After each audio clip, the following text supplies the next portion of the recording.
So this is Beyond the Wilds, and before that, remember Remembrances.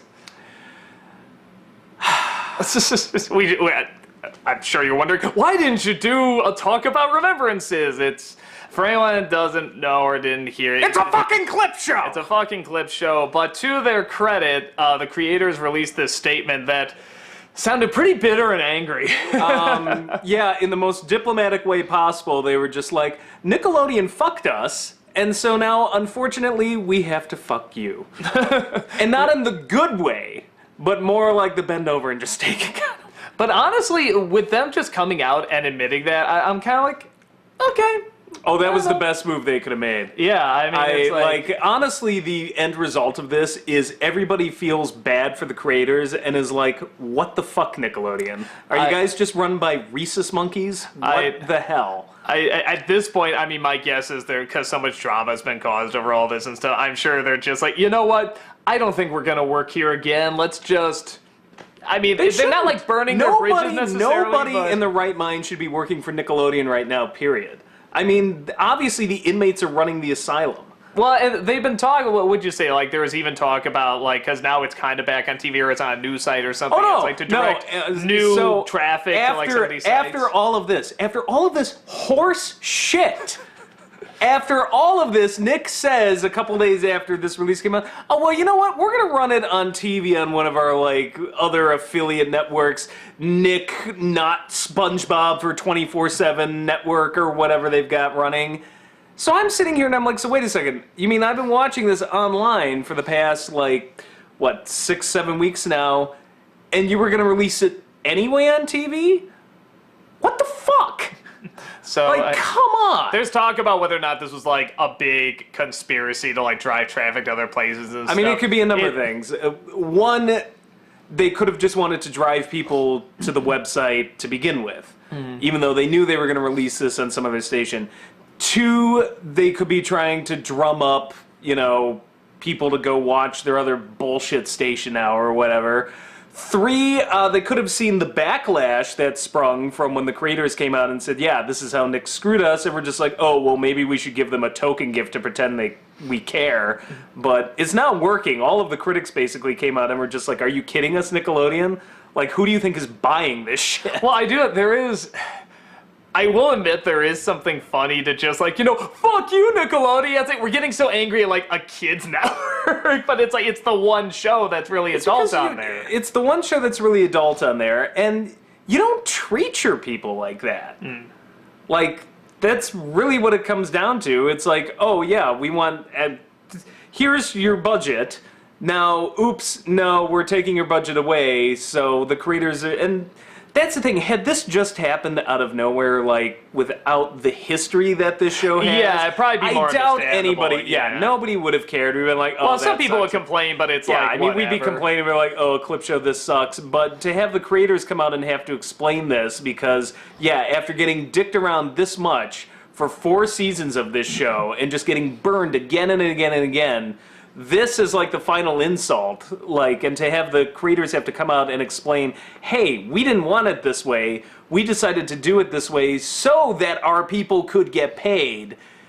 Just, there it is, Nickelodeon. Well, and the Sit thing and is, spin and enjoy. whenever we see a clip show, it's like, because we've heard commentaries and people talking, it's like, we kind of know it's like clip shows are a way to save money to focus on other episodes. Yeah. Honestly, in the case Avatar of and Korra Ember, has never done that before. And in the case of Ember Island's players, that wasn't even a clip show, that was a recap. It was a recap that they reanimated the entire thing from scratch. They were clever about it.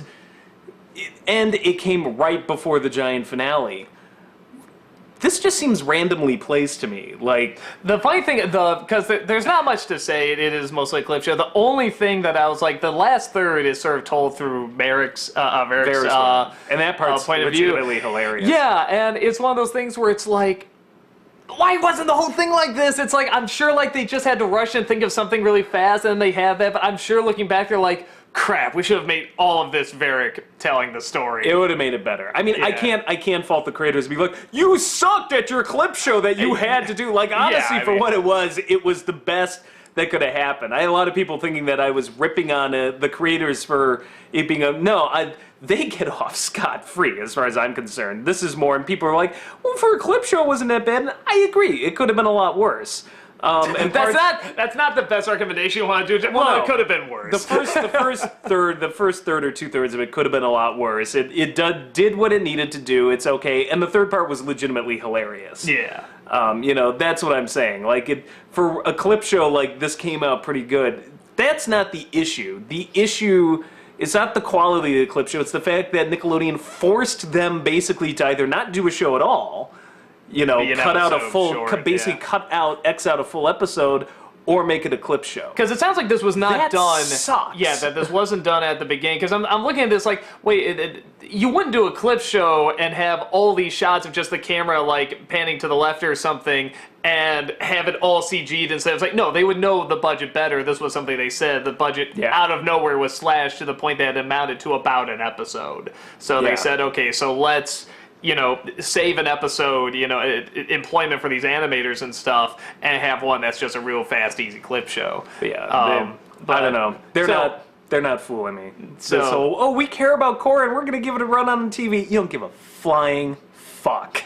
Don't even try, Nickelodeon. Don't even try it. You're talking. I love the way you're talking. You're talking like it's the bully of like your kid or something like that. Listen here, you little punk. You leave my Korra alone, okay? I don't like it. I don't like it when art gets dicked around by people who don't know jack shit about art, and the end product suffers for it. Like, we're not talking about a business that has saved Korra. It's Nickelodeon that has wrecked Korra almost from the beginning. Like, that bothers me. And then to come out and try to pretend at the last second, well, we're giving it a run on TV. I'm like, bullshit. You didn't care about this show to begin with. So it just really bothers me. And yes, I'm angry and bitter about that because this has been going on since season 1. And then right before the end, we couldn't even go out on a strong point. We had to have the final insult with them forcing a clip show in. And otherwise, pretty perfect season so far. Yeah, it's been really good. Speaking of which, we should probably get to this actual enough episode. About that. This is an episode...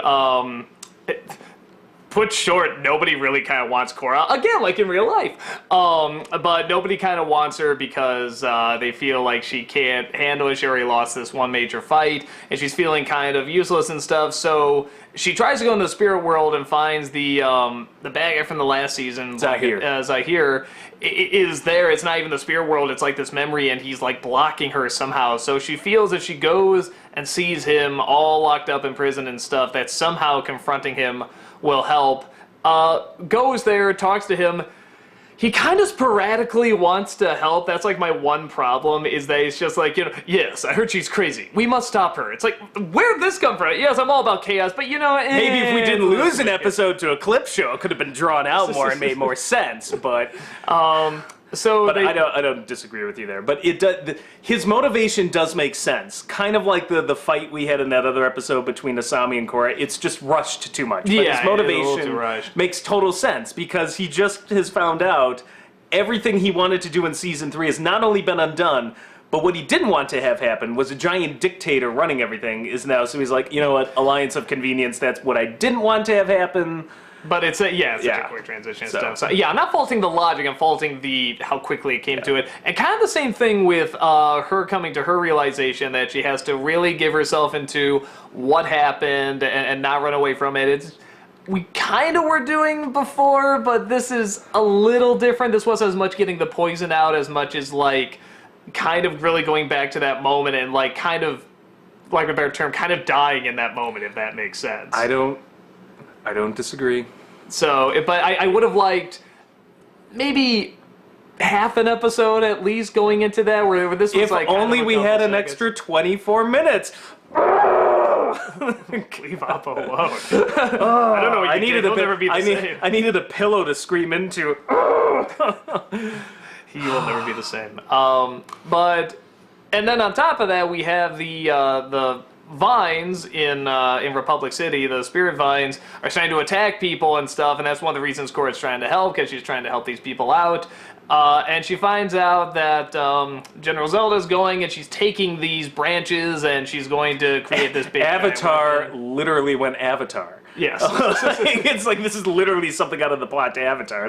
We need to chop down the big tree. Like, Well, I thought, no, it's not the tree. That's why I thought I know it was it's just the branches. vines. It's the which vines. I'm but kind of admit it, we glad- all with the mech robots there. Like we were Yeah, all I was thinking really it's like, it's oh, don't okay. do it. I don't. It's okay. I think it's not a bad plot point. No, something about it the gets branches. the spirit world involved. No, the so. branches makes more sense. Yeah. I really thought it was just going to cut down the whole tree. And maybe because we have seen like Ferngully and Avatar and stuff like that. But I like that it's more. We just need these elements. We don't want to chop down the whole tree. It's been pretty underplayed. Like I honestly, I think it's cool. So I don't mind that. But it did make me think of Avatar the movie. So she confronts it. She feels better. It's how a lot of the episodes and Korra feels better. Yeah, she goes off, and now they're going. Oh, and Bolin and other flying chick whose name I'm forgetting. Shit. Oh. You caught me on the wire. Yeah, see, I was gonna I'm say trying to remember. Janora. It's not Janora. Bolin's girlfriend. Yeah, I'm forgetting her name. But they're gonna go. One of the there- Bayfongs. Yeah, they're gonna go and save the family because in this very daughter Bayfong. Like yeah, no, granddaughter Bayfong. I guess because of Lynn. Let's go with the chart. If you look at the chart, It's gonna piss me off all day. I'm gonna be trying to remember that name. I'm sure nobody in the comments will tell us at all. I've been Be correcting you too, and now they're gonna get me on one. It's been a while. It's been a while. So Kuvira, by the way, not Zelda. I like General Zelda. I like General Zelda too. Yeah. So. Don't we all? So yeah, so they're now they're gonna go off and they're gonna try and save the family because they had this long conversation about why they won't get involved with a preemptive strike.